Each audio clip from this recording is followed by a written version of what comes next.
But Chance, look up the Sega Saturn analog controller. I'm not. Oh. Just Google it. Just Google it. We can do this later because this is Shared Screens, HBO's The Last of Us in review and recap for episode 8. My name is Chance. We are going full spoilers here on out. It's episode 8, motherfuckers. You know what you're getting yourself into. Joining me today, we have Alec Bobko. Oh, man. I already knew this was going to be a rough one going into it. And it still got me. Like, they somehow were able to match that intensity and that whole, like, just that the tenseness of that scene, you know, with David and Ellie. And, man, just her and reuniting with Joel at the end, like, I was in tears. Yeah, that it was a good one. Also joining us, we got Brett, aka Jim Tasty. Jim Tasty, how was this tasting? How was this episode on the palate? Do as I say, not as I do. You know. What the what? Elaborate.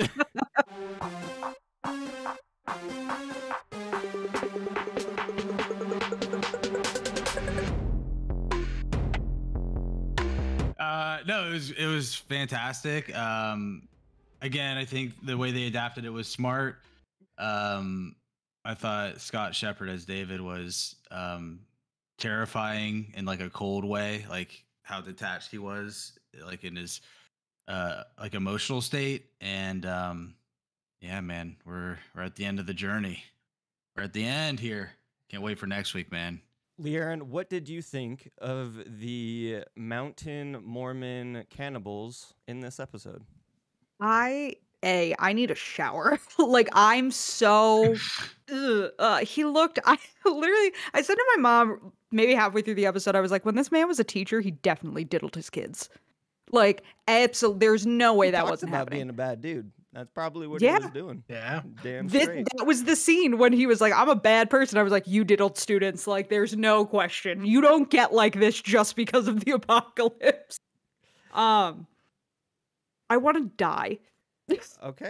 Like, I'm so unhappy. Well, you better not. I'm glad that you're joining our club. They'll chop you up and eat you then. Yeah. They're not going to wait till spring to bury you, just like I would wait to bury Jordan Deeb. That was an awful segue. Jordan, what did you think of this episode? Listen, I wouldn't eat you. I'd bury you. It's fine. I'm cool with it either way. What am I good? I'm dead. Do what you want. But listen, I'm not the type to complain that Gen Z has it too easy, you know?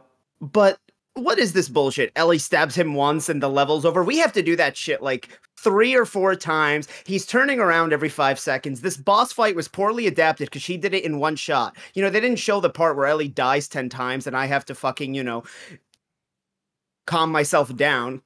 But no, overall, great adaptation. Letting him know where you're at. Yeah. And apparently, go ahead. Apparently, you don't have to do any of that shit because I saw James Burke speedrun this game on Kinda Funny, and he's just running and stabbing this. You don't have to do any of the shit the game tells you. James does nothing stealthily. It's hilarious to watch. As infamous man once said, "Be aggressive, be aggressive," and that I feel like is the key to life in The Last of Us.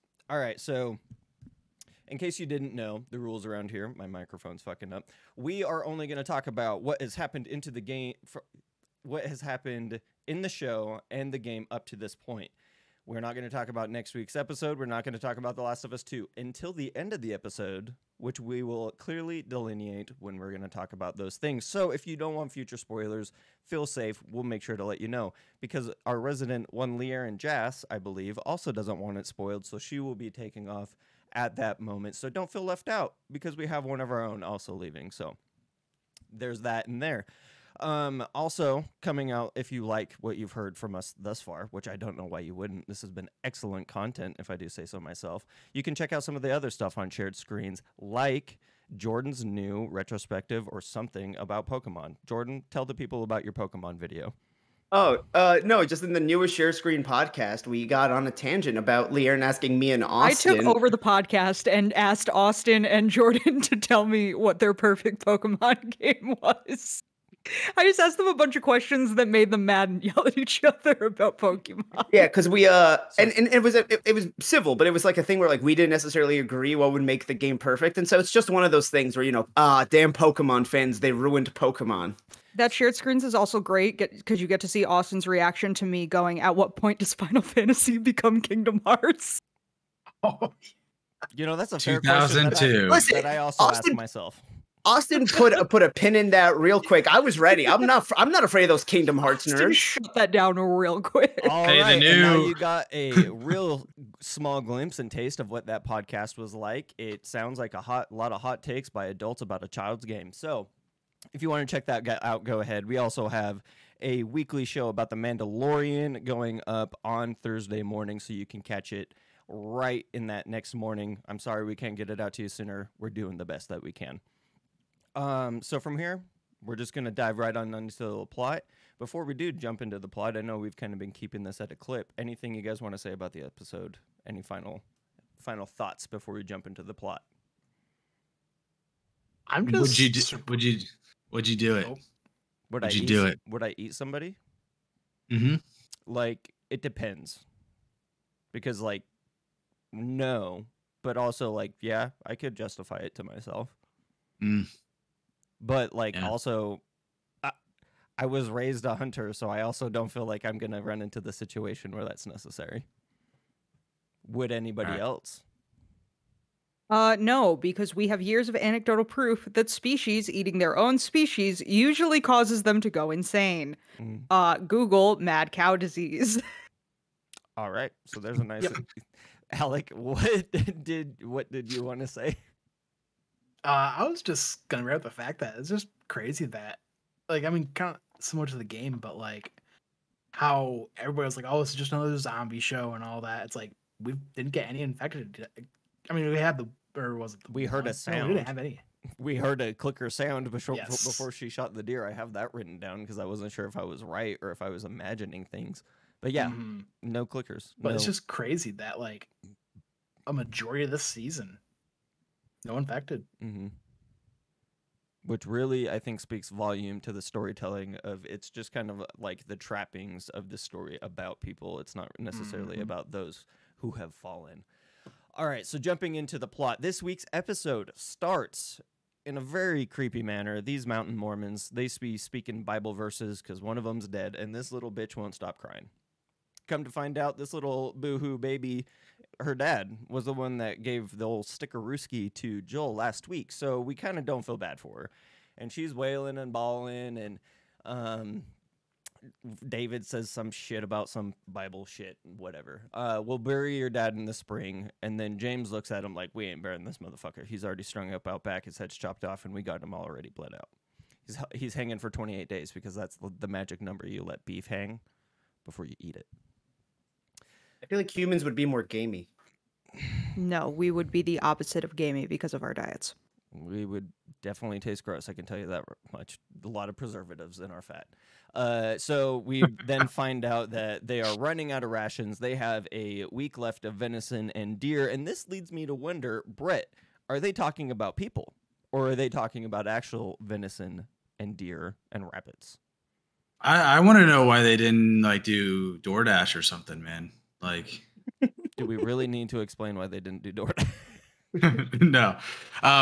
This was an adaptation, I recall, right? That this group was from Pittsburgh. Like, in terms of Yeah. this was not in the game. Yeah. This is something brand new. Again, kind of what we've been talking about throughout this podcast, like not this episode, but the whole podcast of like the different ways they're connecting and tightening different elements of the story. So I thought that was cool. And again, a reference to the game. They go to Pittsburgh in the game, and they don't go to Kansas City. So Do you I saw think that. that they were talking about deer and elk when they said they had a week of rations left, though? Because I think they was just talking about those 3 motherfuckers they had strung up out back. that's that the way it was portrayed to me was that this was a newish thing. Okay. They weren't doing it all the time. I have to admit, I can't remember if they touched on this like specifically, but I have to admit it's like, hey, some people are gonna get human, some people are gonna get deer, Okay. or like they mix it up and everyone gets like A little 10% human, yeah, like so I don't. It feels like a newish thing. And again, when Joel's in that little shed, there's like 3 bodies. So I'm assuming it's not like this, massive production that they have going on. Only if you know. I feel like if it was going on for a long time, somebody would, you could see that Troy Baker's character was squealing on David in like the 2 hours he was gone. So Yeah. I feel like word would get out. What's up, LeighErin? As somebody who worked in what was a processing place for meat, and like a smokehouse, that's the word.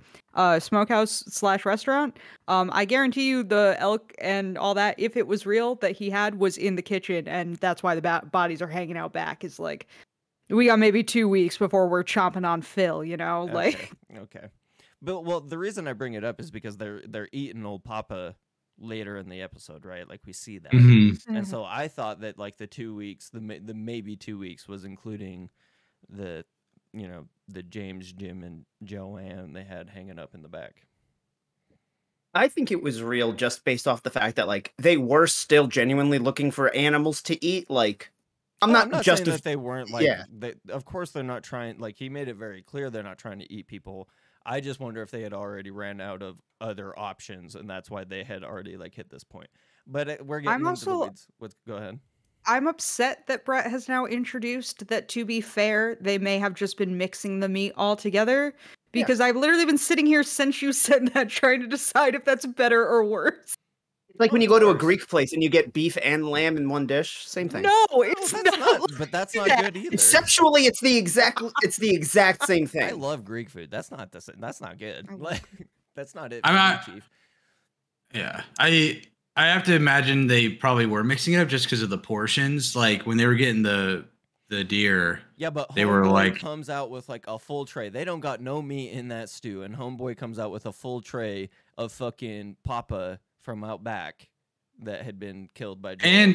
And it looked like David was eating something different. He had like David had a huge plate, like all cult leaders, because like fuck off.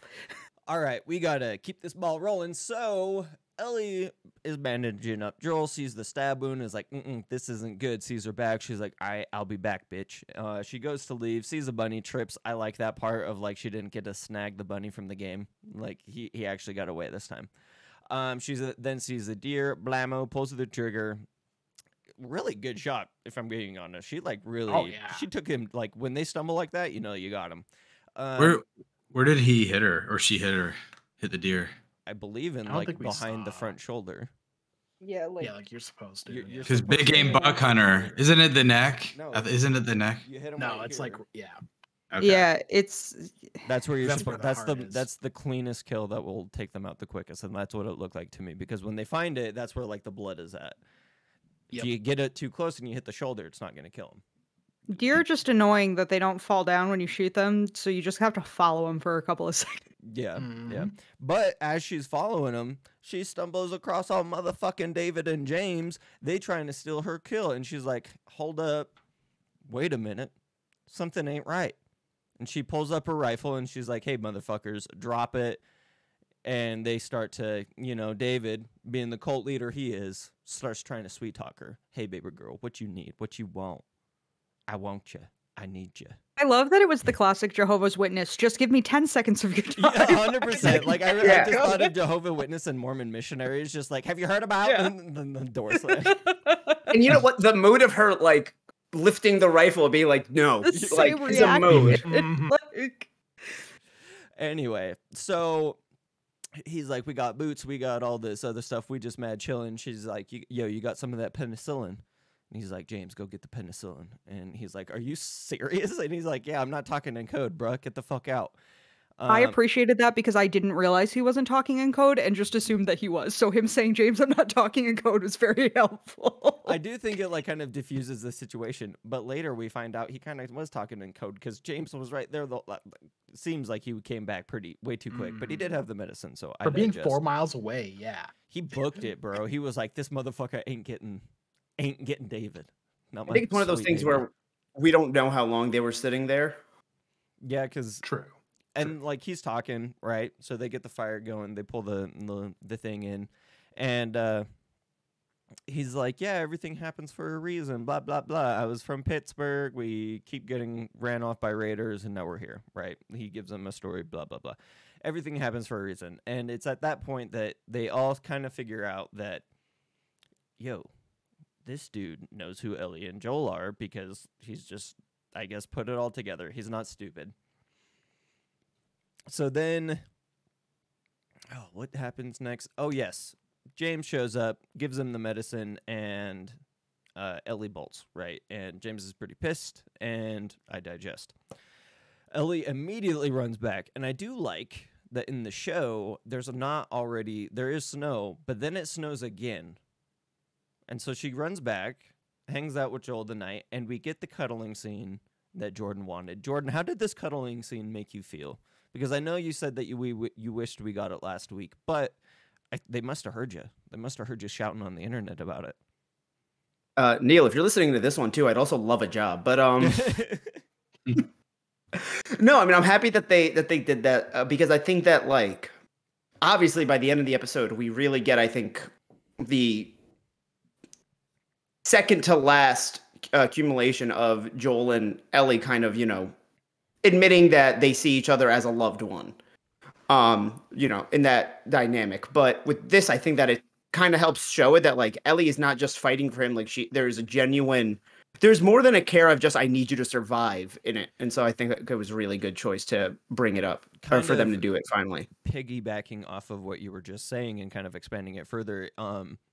When he initially gets hurt in the post episode breakdown with the directors and everything, I believe it was Eric said that like she's not worried about him, she's worried about what's going to happen to herself. And I feel like in this moment we see that has flipped from worrying about what's going to happen to her kind of understanding she can take care of herself and wanting him to genuinely get better. Yeah, to kind of like just kind of expand further on what you're saying, because I do agree that it was I don't know. I'm very glad that they put this moment in, because just like the let's lose our minds together, I was really sad that wasn't. Anyway, I digest. Lots of really good lines in this show. So next morning, Ellie wakes up. There's been a snowstorm, and when she opens the door and I see that there's no tracks, I was like, yo, bitch, don't you do nothing. And she's immediately in the driveway doing snow angels, all this other shit, getting water for the horse, which I appreciate. And then all of a sudden, J and D, they just show up, and they start arguing, and they're like, we got to kill this little lady. And David's like, nah, dude, I'm a pedo, and I want this little girl. I'm going to groom her. And James is like, that's kind of a weird thing to say to me, but maybe it's God's will she dies. And David looks at James like he is going to slap the silly out of him for some reason, and they continue on. Kind of at this moment, we get Ellie riding out on her horse like a bad ass. And what does she say, Alec, to David and his crew? Do you remember? It escapes me right now. Hey, motherfuckers. And she shoots at him, and then she takes off. Yep. And in this moment, I just thought back to one Lear and Jess saying that she's a feral kitten, and that is the perfect description for this scene, because she gets close, but she didn't kill any of them. And then we get David yelling alive. What did you think of this moment, Lear? And were you rooting for our little lady as much as I was? So I'm going to bring up a little early part of my mother's review, which is the second Ellie starts shooting at these people, my mom goes, one of them is going to shoot the horse and I'm going to throw something. And she's like, I swear to God, I'm going to be so mad if somebody kills this horse. And I was like, well, I don't know for sure, but like, I'm willing to bet that the horse does not live through this. 30 seconds later, Troy Baker shoots the horse through the neck. And she's like, he did that on purpose. I was like, yeah. Like, I don't really know what to tell you here.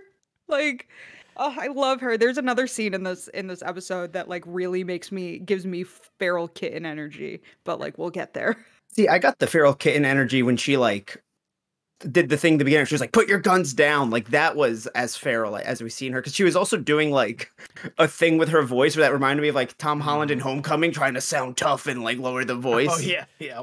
It just like screamed to me of like, what is it? Visma from Emperor's New Groove when she's the kitten and she's like trying to be like super intimidating. That's just Ellie 24/7, but with like, I don't know. I like Ellie more. So An actual gun. yeah, she has an actual gun. Where did we leave off? Can somebody They're s- chasing her. She's just took off on the horse and is shooting at them. Okay, so then we get David's group wants to kill Ellie, correct? That's kind of where we're at. Let me pull this up. So then they want to kill her. He's like, if you want to find vengeance, go find Joel. Take the horse back, and we know what's going to happen to the horse. They're actually going to eat real red meat for the first time in who knows how long. And he takes her back, and they go looking for Joel. And Ellie had slid a cabinet. But I feel like this dude just walked in and immediately was like, what the fuck is that thing doing there? And starts pulling it out. And I don't know what it is about this guy, but he just looked like every psycho meth head, like homeless person I've ever seen. They all looked like scary men in like road stop gas stations. And then Yeah. there is one that looks like Nick Scarpino. Dude, yes, Yes. I was thinking the same thing. Thank you. He looks like if Nick grew out his beard and his hair, and I don't mean it in an offensive way. He just looks a lot like Nick Scarpino. God Dude, damn, like it tell me does. that's Oh my not Nick God. Scarpino. Like, Is it Nick? Oh my God. right? Yeah, the reason why I didn't pick up on that one is the one that Joel kills, like when he's hiding in the basement and then he goes for the guy's neck and they lay down. Mhm. That dude, Stare at each other sexually for 30 He just- seconds. yeah, it was a And he's little. got Yeah, it was blood a- on his yeah, teeth. so when he opened his mouth and like you could see like his teeth and shit, he looked like the homeless man that Steve Buscemi plays in 1996 hit Adam Sandler movie Big Daddy with the Sprouse twins. Okay. I don't know if anybody remembers. Steve Buscemi plays a homeless man that they buy McDonald's for regularly, and that dude looked like the homeless Steve Buscemi. Okay. Well, I just thought it was really creepy how this guy just wouldn't stop smiling at him as he died and perished. And he, like, You know what? brutally He stabbed died him in, happy, like, the and what column more of can his- we ask for? Yeah, just where he stabbed him, like the dude like couldn't move. He's just oh, it was brutal. So then we flash back to Ellie. She's captured. She's not eating. I forget because it's like just back and forth for a second. So I think I'm just gonna run through everything that happens with Ellie real quick, and then we'll dive back to Joel, and then we'll go back to Ellie with her confrontation with James. So Ellie's in the cell, and she's not really wanting to talk to him. He's like talking about like how they're leaders, and that's this scene, right?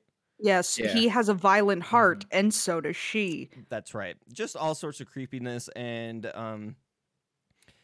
like he tells her all these things, and he's like, "You're not stupid like the rest of them," and really just like kind of coming in semi-normal, and then like with every sentence, progressively, just like the creepy like graph like spikes all of like it just like very quickly, and Like how he didn't come to God, he came to cordyceps.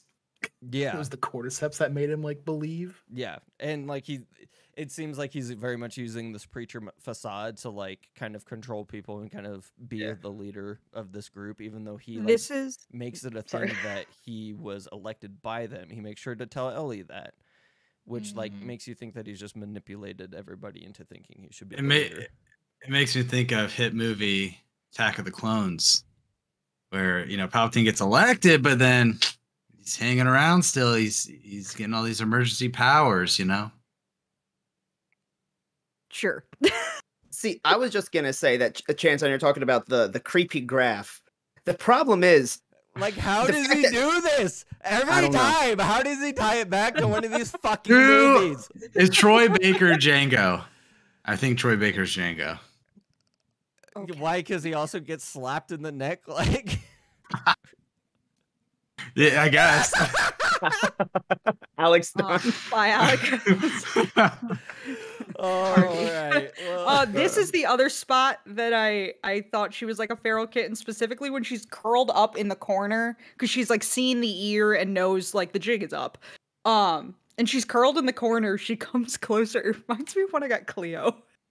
When people would stick their fingers through the bars and Cleo would come up just to bite them. And like when she his hairy ass knuckles stroking her hands made me want to kill myself. so Like he eventually walks up to her, puts his hand on the thing all like daintily, and then she like has this like and like puts her hand on his, and then it's like a hand sandwich, and she just snaps his finger. And he goes to leave, and he's like, I was blah, blah, blah. Imagine what I'm going to tell him now. And she's like, Ellie. And he's like, what? And she's like, tell him the little girl that broke your fucking fingers name's Ellie. Or something like that. I know I butchered the line, but it's one of my favorite lines. Right. That line's right from the game, yeah. And Bella, I love that line in the game. Bella just like really accentuates the scene with like the blood spurting out of her mouth, and like you can see the violence like underneath, and like they specifically called out the scene in the post interview thing. And I just love this scene so much of her just like really kind of being enraged. And kind of jumping back over to Joel, we kind of get to see Joel unhinged, right? Like he's still healing, so he's not like at full power, right? He's at like 60%. But he is just like capturing motherfuckers, and I was so amped to see this finally, because this is one of my favorite sections in the game, because for those of you who haven't played, by this point in the game, it's fairly late. You have like most of the weapons unlocked, and so you have like a lot of tools to play with, if you will, in how you want to handle these violent encounters with the game, because it is a third-person shooter. And just getting to see like the torture scene, even though we didn't get to see him go ham on the town, I think it was for a reason, and it was a good reason. But the kneecap thing, I'll tear your fucking kneecap off, like, and then how he executes the second guy just like in the game. He's like, oh no, I knew he was telling the truth, and just axes him. Jordan, I know that you love game accuracy. How did you feel about this scene and its game accuracy? Oh, it was fucking awesome. Yeah. Did you? Yeah. So, I mean, it's just so fucking cool. What specifically about it? Because for me, it was like really getting to see Joel's emotions come out more than like you can in a mocap, and really kind of getting to see like the look of desperation, and like when the other guy yells no when he stabs his friend, it just like all very much like reeked more of violence than it did in the game for me. Was it a similar thing for you, or what drew you to the scene specifically? So I think what makes this scene so much more wild is that, like, in some ways they've made the show more violent than the game, but in other ways they've scaled back on that violence just being on Joel.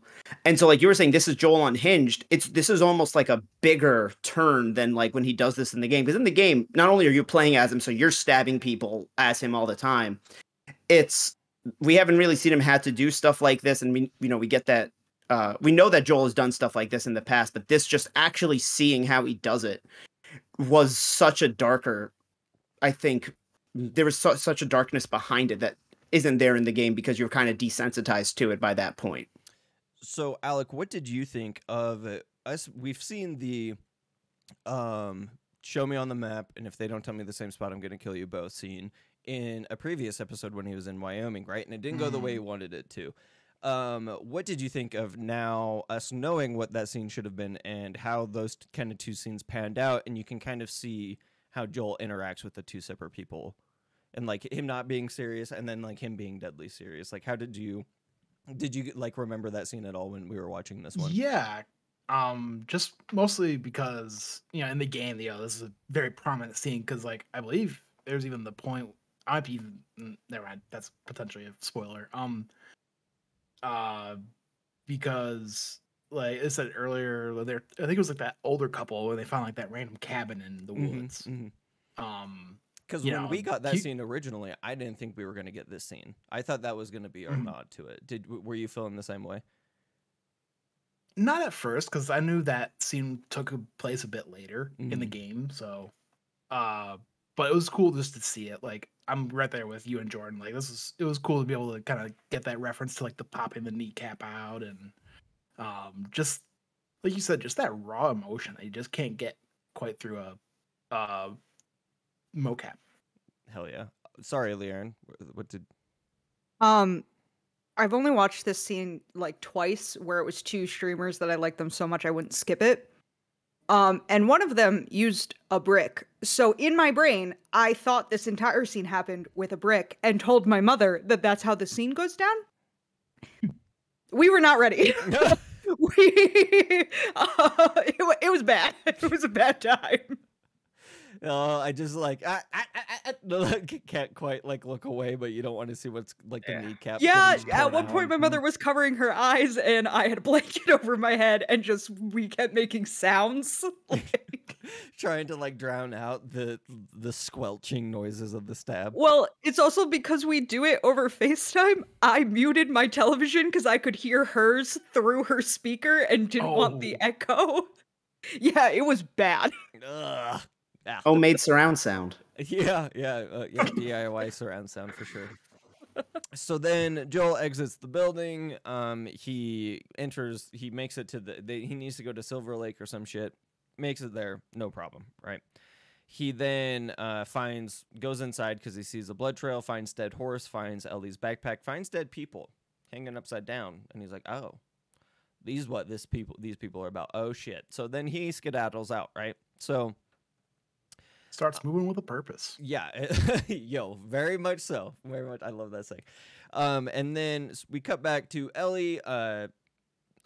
David and James are like, all right, motherfucker, it's time to meet your maker and be in our bellies. And so they grab her. Ellie at some point bites the shit out of David's hand. He goes to swack her and she's like, I'm infected. I bit your ass. I know you like that kinky shit. And he's like, not like this. And they pull up her sleeve and they're like, oh no. And he like slams it down at some point and she reaches over and is like, ha-cha, and just right into James's neck. And Troy Baker, the original Joel. yes. I like to think that James wanted it to happen. I like to think that in his final moments, he's like, honestly, this is the best outcome for me. Yeah. Like, this is, with everything I've been through in just the last 48 hours, this is good. This No, is but I feel James like part was of getting too him. needy. I feel like because James was in the know, there was the moment where it hit him, and he was like, "Oh fuck, I'm gonna become these people's dinner." Yeah. Yeah, it's just like this energy of like I'm tired. Yeah. I'm ready to go. Being dead is the only good sleep you can get in the apocalypse. Yeah, for sure. Full sleep, definitely. So then Ellie takes off. David tries popping a cap in her ass, not working. He comes out and starts spewing about how good he would have been to her and I would have been your man. And she's like, I don't need no man, and stabs him right in the kidney. And then he throws her onto the ground and he's like, I'll watch this shit. And he proceeds to do things that are never acceptable and things that'll get us not good things on YouTube. So she sees same blade she killed James with, and she's like, well, Cap, happened great the first time, let's see if it can happen great the second time. Just swings away and wails, and there's mist of blood on the screen, and she just takes it all out on him, and it's a very emotional scene. And I don't know how to deal with emotions, so I'm gonna skip right on by it, and she skedaddles out. And outside, she sees that it's blue, nice and beautiful outside, and a man comes up behind her, and she's like, please, no, and she's so weak she can't fight, and it's Joel, and they hobble off together, because now they both done fucked up, and cut into episode. All right, so any other thoughts on this episode, so I don't have to deal with emotions, because the Ellie scene with David, I do think there's a lot to say about it. I just personally don't know that my voice has anything that would add good to the I have conversation. some thoughts. All right, LeighErin, go ahead. I've decided you need a father, and I'm gonna be your father and teach you. Made me want to burn something down. Yeah, that was just disgusting. Shower time. They did a really good job of. I don't know if it's because the actor who played him is so unassuming that it is awful, and I'm sitting here laughing while you're talking about it because it's just he says so much stuff that like myself and other women I know have had said to us by men in public, not during the apocalypse, and her like the overkill she goes with fed that part of me that I call my feminine rage. Like it was weirdly cathartic to watch her just like absolutely annihilate this creep. And then her walking out and having immediate comfort made me feel very good. that like, and that how much Joel said. They did a really good job of portraying what going through something like that is, and like how like Bella Ramsey knocked it out of the park. The look on her face when she finally realizes that like it's Joel, he's not gonna kill her. And she can break down in that way, but it's not tears. It's just kind of this like deadpan stare as he like leads her off. Yeah, was just like really, really beautiful. But yeah, I also just appreciated watching her get to actually absolutely cleave the shit out of her would-be rapist. I kind of wanted her to cut his dick off, but like, you know, there's not much left to cut. Hey, Brett, don't laugh. You have to like that would have been so funny if instead of stabbing him in the kidney, she just gone for his groin. Like, all right, David's gone, and we're serving up hot dogs. Who wants the first hot dog? We only got one. Well, I guess we got two because James died too. But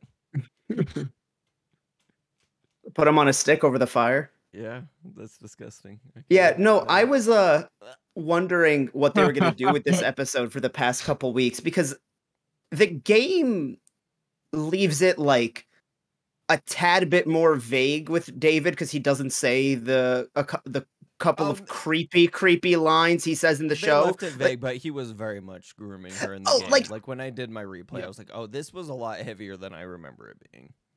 Yeah, no, definitely. And I think that there's also the inherent, like, hey, he could be talking to Joel. He still has to convince you to join a Christian cannibalist group. It's going to be creepy regardless. Yeah. Add in, Ellie's a 14-year-old girl, and it goes even higher.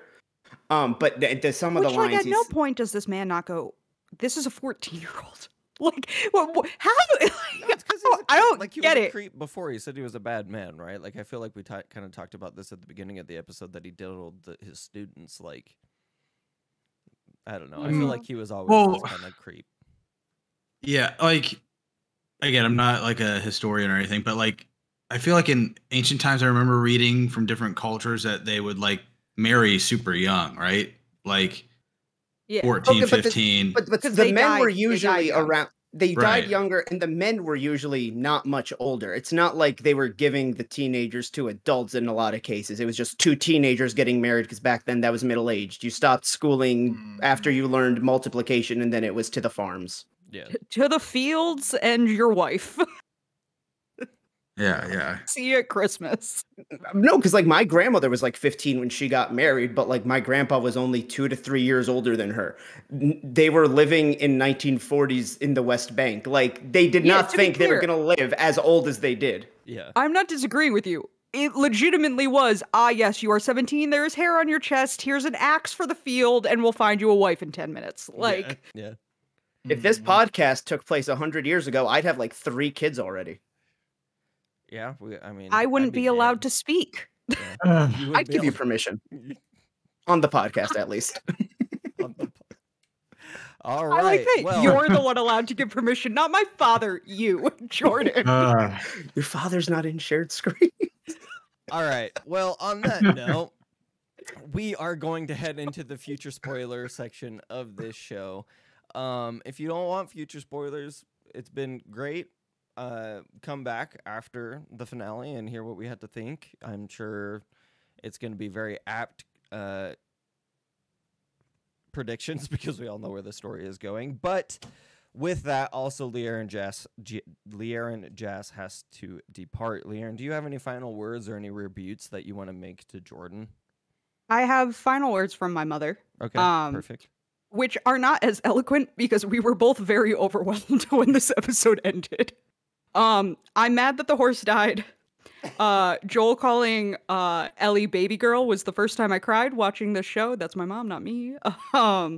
And that she really enjoyed the kind of emotional roller coaster of going from like one of the absolute worst situations anyone could ever be in, Ellie being in the building on fire, to just like the peak of that like pure love between a child and a parent. And then she ended all of it by going, Sarah would never have lasted this long. Which is a really brutal thing to say. She's right. Yeah, she was like, she was like, this girl is so smart, like, and so resourceful. Sarah never would have survived this long. I was like, all right. Hey, Sarah went all the way downtown to fix a clock, in the early internet era. So she was resourceful, but she also said that she enjoys that Ellie is feral but has a moral compass, and like there's not a line she would cross. And I went, hold on to that for future seasons. Remember that you said this to me right now. Leon, screenshot this. Like, keep the receipts on your mom. I was like, just remember that you had that feeling. All right, and on that, have a good rest of your Sunday nights, guys, and I'll talk to you later. Thank you All again right. for See joining ya. us. Yeah. See ya. All right. Treehouse to Trust time, everybody. We are talking future spoilers. So, we know what's going to happen. Arguably, one of the best parts of the game, Salt Lake. Not only is it because it's my hometown, but also because we get the giraffe scene. Now, Yep. is there Before any... hitting, Go ahead. I was just saying before hitting that, like I think they did a great job setting this episode up to be kind of like that pivotal moment for Ellie. Now that because in the first game they weren't sure if it was just they were thinking it was just gonna be a one and done kind of a game. They weren't sure they were having a sequel. So like now with the show, they're kind of able to build in parts for part 2 or season 2. Mm-hmm. And this episode I feel like is a great tipping point or turning point for her, like to get kind of that kick, get that like violent, like and very visceral kill out of the way. Yeah. They did talk about this kind of breaking something inside of her. Is that what you took away from it? Was like a violence inside of her? Okay. Because to me, I always felt like this section of the game is kind of where Joel is ready to be a dad and she no longer needs one, because she realizes that like she handles the situation on her own as much as Joel comforts her. Even in the game, she handles it on her own. And I feel like it's in that moment that she realizes that like everybody's going to try to kill me from here on out. And like, it's a very much like a growing up moment, I feel like, in the game. And so I wasn't sure if it was kind of like her needing him, but I guess the violence makes more sense, granted, like given where the story is going. I was just going to say, because that is, how, or the theme of part 2, like how they've always said part 1 is a story of love. Part 2 is a story of violence, or revenge and violence. So, this is kind of where we see that violence really take shape in Ellie. Yeah. That's a good point. The little director commentary in the end also pointed out that, like, while David is a bad person, what he said was not wrong about Ellie having a violent heart. Like, that is an observation that if somebody as bad as David could see it in her, that's not saying Ellie is a bad person, but if he sees it, there's some truth to it. Kind of like those people recognize each other. And so I think he sees that in her, and like they even said in director commentary, like, him saying this is going to mean something. Yeah. I do think it's interesting kind of building towards, like Alec was saying, future seasons and them kind of knowing the direction that they're taking it. If having Neil on the show, we'll get more of that in season 2 and 3, because he knows where the story is going, it sounds like, and they've already started production on the 3rd game, right? So you have to assume that kind of baked in nature that Alec was talking about, of us like seeing the signs of Joel and his decision and why he makes that decision, and Ellie and why she becomes more violent and all of these things. I wonder if we're going to have more of that baked into season 2 and 3, but that's a conversation for next week's Media Club. In case y'all didn't know, that's what we're covering next week on Media Club, our other show. We are going to be talking about what we want out of The Last of Us Season 2. So we're going to keep some of those thoughts sectioned off to that episode and to next week's episode. But is there any scenes specifically that you guys are looking forward to? I don't know if I've shared it on the podcast, but I used to shoe horses with my father, like put the horseshoes on. And we worked close with the vet clinic. And the vet clinic got hit up by the zoo one day, and they're like, yeah, we got a sick giraffe. And so I've actually worked on a lame giraffe at the Hogle Zoo where these giraffes would be coming from. So I worked on their grandparents, so take that, motherfuckers. But before that, I just always really liked the scene because it's kind of a very harrowing scene between Joel and Ellie where they kind of like lay it out all on the table. And it's that scene from the trailer, which is why I think we're going to get it, where she's like, we have to see this all the way through. And he's like, okay. Is there any scene that you guys are looking forward to? I'm sorry to say we're probably not going to get the bloaters in the subway, but is there anything else you guys are looking forward to? So piggybacking off the bloaters and the subway thing, the scene I want to see is not a specific scene. I just want to see, and I hope that it's that they've been saving it for the finale. I want to see a giant action set piece. We've talked about the lack of infected, but even with the people, we've gotten, smaller fight scenes, but we have not gotten like a giant one. And the thing I love about The Last of Us as a franchise is it overperforms in everything it's trying to be. It's a great survival game with a great story. It has great stealth mechanics, but it also is a fantastic shooter in its own. Naughty Dog's, shooter controls notwithstanding, they've gotten much better. Yeah, but like generally speaking, what I mean is like you feel that satisfaction, and so I'm really ready to see like maybe it's going to be against the Fireflies in the hospital, but I want to see a well laid out action set piece. Joel switching weapon types, really killing these people. I guess we've gotten a brick and a Molotov cocktail, so I can't ask, we've gotten everything in a way, but I do want to see it kind of all used at once. Yeah, I do hope, because we've kind of seen stills or like little brief seconds of Joel in the hospital with like an M4 platform. And it looks like he's like in more of like a nighttime guard. Like it looks like he's in newer clothing that he's been given after they've been rescued by the Fireflies. And it looks like he's just wiping motherfuckers out. And so I do vibe with you saying like we do need that set piece. Brett, did you watch the next week on after the episode? I did, yeah. Did you catch that they are doing the Ellie stuff, her origin story and her mother's stuff this next week? Did you catch? No. Did I? Maybe I didn't watch it. I don't know. Alec, it looks like you caught it. What did you make of that? Like, because I just happened to catch a quick, they just showed a quick glimpse of it. And to me, it looked like, I don't know if it was her getting attacked by an infected. Like, it looked like something was chasing after somebody. So in previous stuff that we have, images from the scene that we've gotten, it's been made clear that it is the birth of Ellie, right? And I believe it was Jordan had mentioned that he had a theory that her mother was bitten when Ellie... This was the theory that I heard. I don't want to give myself that much credit. I heard it... yeah. Okay, well, you brought it to my attention, so it's your theory. Yeah. Shared screens facts from here on out. If you see it anywhere else, it was us first. So in this scene, we see a infected running at the mother, right? And it's from an over-the-shoulder sequence.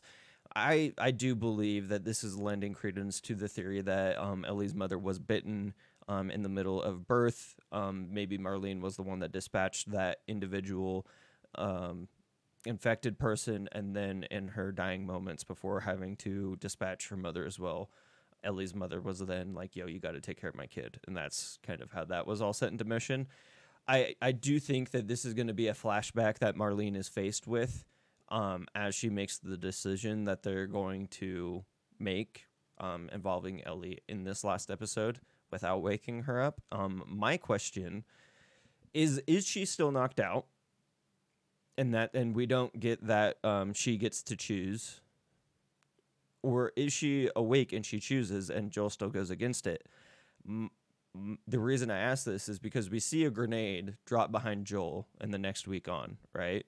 Is this grenade cause a concussion and then knocks out Ellie, and then that we get that instead of them falling into the subway? Did anybody else pick up on this? I did not. So in the next step on, it looks like they're making their way through Salt Lake City, and a grenade lands behind Joel, and Joel dives on top of Ellie. And so that's my theory, is that grenade is what causes Ellie and Joel to be knocked out, which then presents us with the Ellie doesn't get the decision. It's made for her, which I think is inherently very important for the decision that Joel makes. I think it really puts it more in the gray area than straight up bad. So anyway, just some things that I saw in next week's episode that I'm interested in. Whether they do it with the grenade or them almost drowning like it is in the game, I think Ellie being awake and told, hey, this procedure kills you, but do you want to go through with it? That, in my opinion, takes out that's what I'm any meaning behind the ending. Yeah, like I don't think they would do it just because the reason the ending works, not in the sense that Ellie believes Joel, at least for those first few years. Like she knows he's hiding something, but she there's enough to believe him. Is that they didn't explain that stuff to her, and so he could just be like, "Oh no, did you know that there's like dozens of immune people, and that they're not even really testing this anymore?"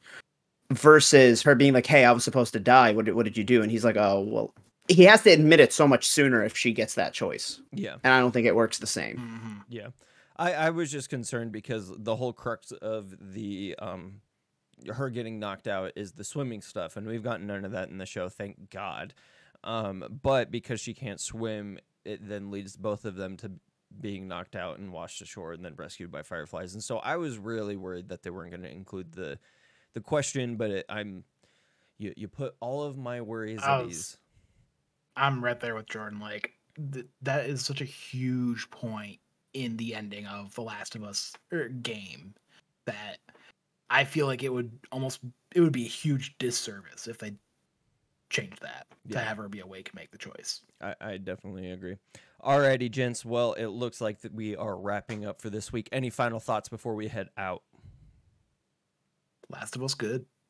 Last of Us good. Last of Us very good. Mm-hmm. Yeah, I thought Scott Shepherd, the David actor, was awesome. He's great. Mm-hmm. Yeah. Shout out to him, and then also shout out to Troy Baker as well. I did think that, and you could see that he had slimmed down quite a bit for this role, trying to look a little bit more skinny, because usually you can't see that much of like his throat and stuff right here, and he was looking very frail. I feel like he always gives everything 100%, as do most actors, but just him specifically because I've followed his work for so long. Really appreciated that shit. Alrighty, well, it's been great having you. Like I said, if you want to check out some of the other stuff that we've done this week, Jordan's Pokemon video is up. We will also have a What We Want from The Last of Us Season 2 going up this Saturday. So if you've liked what we've done so far, please think about subscribing and hitting that like button. Comment down below what you think is going to happen in next week's episode. If you don't know, why were you watching this far in, first of all? And if you do know what's going to happen, what scene are you most excited for in the finale, and what are you looking forward to most in season 2? And until next time, take it easy, everybody. It's been a pleasure. Peace. Just an awful way.